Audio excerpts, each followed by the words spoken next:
Iván Finot es economista, pero yo ya lo he calificado de humanista. Es una persona que tiene un conocimiento enciclopédico, una persona que además me habla desde su escritorio, rodeado de libros, merece todas mis consideraciones, mi cariño y sobre todo mi respeto. Iván, bienvenido. Muchas gracias, Ramón. Muy amable, muy honrado. No es amabilidad, es evidencia. Usted ha escrito un artículo que he disfrutado, que he leído, titulado El rentismo en la historia de Bolivia y cómo superarlo. Parte, lógicamente, de un breve análisis del rentismo desde la colonia hasta nuestros días y luego plantea una serie de soluciones para acabar definitivamente con algo que es un atentado contra nuestra economía, pero que llevamos incorporado en nuestro ser desde la misma fundación de la República, hace 200 años. El artículo, para quien quiera disfrutarlo, leerlo y coleccionarlo, está en Brújula Digital. Iván, adelante, por favor. Bueno, muchas gracias por la invitación. Encantado, encantado. Evidentemente, nos han inculcado, hay que cambiar la manera como se nos enseña la historia. En un artículo anterior también expliqué, era sobre el tema de la maldición de ser boliviano, el lamento boliviano, Muy duro. porque nos enseñan que siempre hemos sido víctimas, y eso no es cierto. Hay que cambiar la manera de aprender la historia.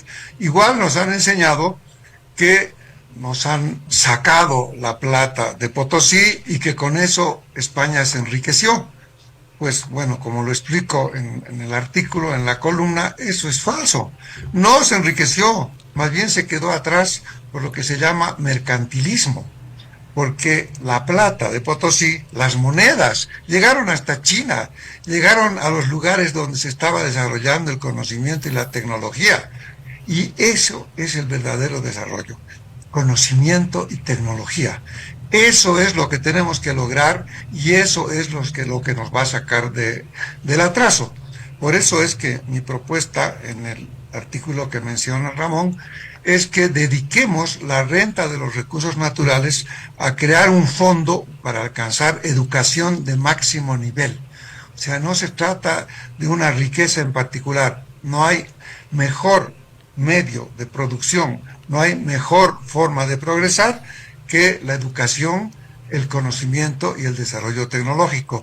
Eso nos lo ha demostrado Corea, nos lo está demostrando todos los días China, y todos los que han salido del atraso, que eran muchísimo más atrasados que nosotros, y ahora nos llevan no solo la delantera, sino le hacen la competencia a Estados Unidos. ¿Nuestro gran pecado ha sido confundir rentismo con clientelismo?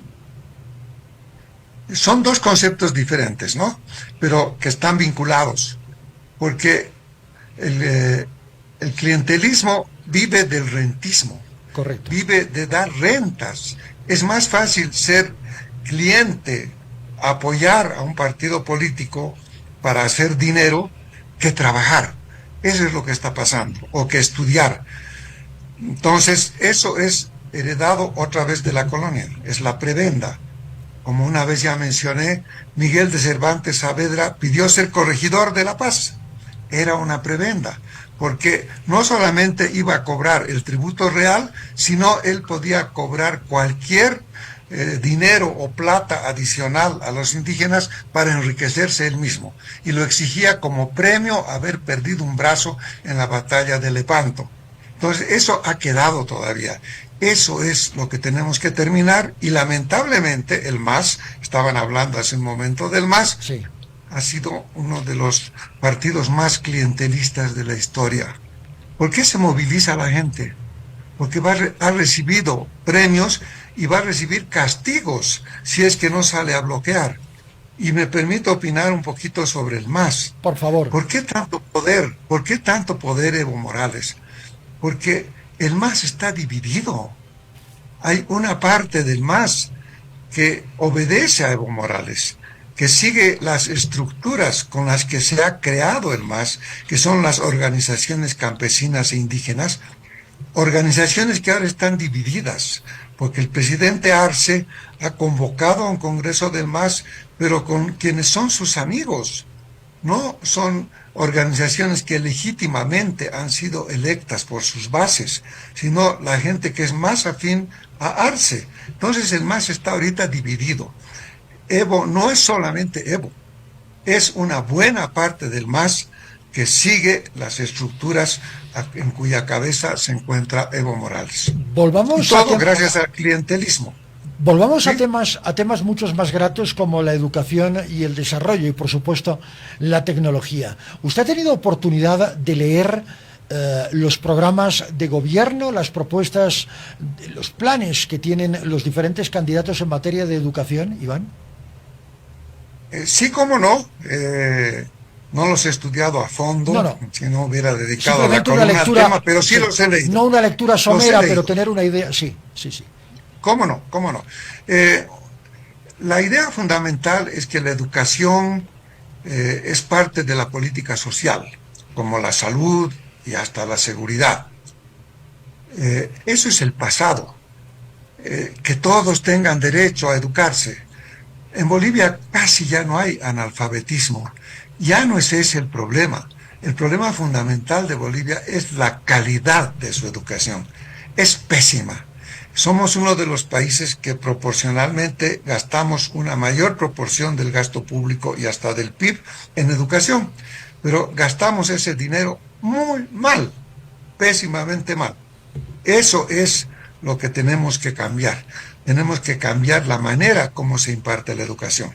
En primer lugar, algo que conspira contra la buena educación en Bolivia es la inamovilidad de los maestros. Está en la Constitución. Un maestro puede ser bueno o malo, hacer cualquier cosa, tiene inamovilidad. Otro problema que tenemos, que las únicas universidades que pueden ser subvencionadas por el Estado son las universidades públicas. Entonces, nuevamente el rentismo. Ser profesor es tener una renta asegurada de por vida. Hagas lo que hagas, sin que importe que te capacites o cómo enseñas, tienes asegurada tu renta. Y lo mismo, lamentablemente, está pasando con las universidades. Para lograr ser profesor hay que tener influencia política, no hay que tener experiencia concreta en las profesiones que se van a ejercer, sino haber sido profesor desde que te graduaste por la influencia política que tienes para que te nombren. Entonces, eso es lo que hay que cambiar. Y si se logra cambiar eso, ahí sí que toda la renta de los recursos naturales debería dedicarse a un fondo para alcanzar educación de máximo nivel. ¿Por qué? Porque la renta de los recursos naturales varía todo el tiempo. No les conviene a los gobiernos subnacionales depender del IDH, Correcto. depender de las regalías. No es cierto, porque ahora, por ejemplo, están sin recursos, porque las exportaciones cayeron. Lo que hay que hacer con los recursos naturales es un fondo de financiamiento para educación de máximo nivel. ¿Y qué hacer con las autonomías subnacionales? Hay que transferirles gran parte de los recursos nacionales. ¿Pero en función de qué? Del esfuerzo fiscal que se haga en cada una de las autonomías. Eso significa que, así como los municipios cobran impuestos, también tienen que cobrar las autonomías departamentales. Y es en función de lo que aportan los ciudadanos a su autonomía, en este caso departamental, que proporcionalmente tienen que llegar las transferencias desde el gobierno central. ¿Y cómo medimos esa proporción? En función de los aportes que la gente hace, pero relacionados con su nivel de ingreso. Es decir, que si un pobre da a un boliviano, puede recibir hasta 10 bolivianos del gobierno central. Correcto. Y si un rico da a un boliviano, que reciba otro boliviano. Y eso es muy fácil de medir a través de los índices de pobreza que justamente se elaboran sobre la base de los datos del censo y se pueden actualizar. Una sociedad que está al borde de la miseria, desde una perspectiva económica, y que se ha acostumbrado a vivir en la miseria, ¿qué expectativas educativas puede llegar a tener? Es decir, si tú tienes una mentalidad pobre, tu capacidad de esperanza de conseguir un mejor nivel de vida se va a ver reducido, sobre todo si uno está esperando siempre la renta que va a llegar. y no necesariamente la capacidad de cada uno de ser propositivo, de crear y de creer en uno mismo para tener un mejor sistema educativo, Iván. Mi opinión sobre estas afirmaciones, en primer lugar, se ha reducido mucho la pobreza, sobre todo la extrema pobreza en Bolivia. O sea, no podemos decir ya que todos son pobres en Bolivia, ni mucho menos. En realidad, la pobreza extrema casi no existe. Se ha aprovechado el boom de las materias primas, no todo es negativo, para reducir al máximo la pobreza. En primer lugar. En segundo lugar, el boliviano no es rentista. La inmensa mayoría de los bolivianos vive de su trabajo. Son solamente los políticos los rentistas porque encuentran que esa es una manera más fácil de ganar dinero. El resto nos ganamos la vida con nuestro trabajo. Sí, la gente se da cuenta que cuanto mejor educación tenga, más va a ganar, va a pasar lo mismo que está pasando en China, que ha pasado en Corea. De lo que más se van a preocupar los padres es de que sus hijos tengan una buena educación. Y esa es la clave. El Estado tiene que ser subsidiario respecto al interés familiar de que los hijos tengan buena educación. Por eso es que lo que estoy planteando también en el artículo es eso. No solamente educación gratuita, sino que también los padres puedan escoger el mejor colegio posible para sus hijos, y si sus hijos son admitidos después de pasar el examen de competencia, que tengan un subsidio para que el hijo pueda estudiar en ese buen colegio, en esa buena escuela. El desarrollo de las nuevas tecnologías, ¿cómo puede influir en el mejoramiento educativo? Yo sé que es una pregunta que tiene una respuesta muy fácil, pero cuando uno ve lo que cuesta, por ejemplo, ganarse la vida en las calles, pensar en el desarrollo de nuevas tecnologías como que suena a quimera, ¿no? Algo bastante difícil de alcanzar. Bueno, no imposible. Sí, hay dos preguntas interesantes, ¿no? Primero, ¿qué se puede hacer con las tecnologías en educación? Bueno, esa es la pregunta del millón, porque ahora con la inteligencia artificial hace mejor las tareas de las que puede hacer un estudiante. Entonces, la clave de la educación hoy día es que sepamos usar la inteligencia artificial. No hacer lo que la inteligencia artificial nos dice, sino que los estudiantes aprendan a aprovechar la inteligencia artificial, no que sea algo prohibido para ellos. En segundo lugar, ¿cómo a un pobre le puede interesar la tecnología? Al pobre, al que tiene menos recursos, lo que le interesa es progresar. Y si se gana mejor, si vas a una buena universidad, a un buen colegio, obviamente que tu papá vas a hacer cualquier sacrificio para que tu hijo tenga una mejor educación.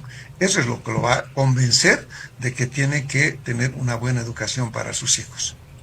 Iván Finot, siempre un placer conversar con usted. Un abrazo enorme. Gracias. Igualmente, Ramón, un abrazo para ustedes y felicitaciones por su buen trabajo. Bueno, hacemos lo que podemos con mucha inteligencia y sobre todo con mucha educación y formación. De eso se trata, Iván. Gracias. Muy bien, excelente.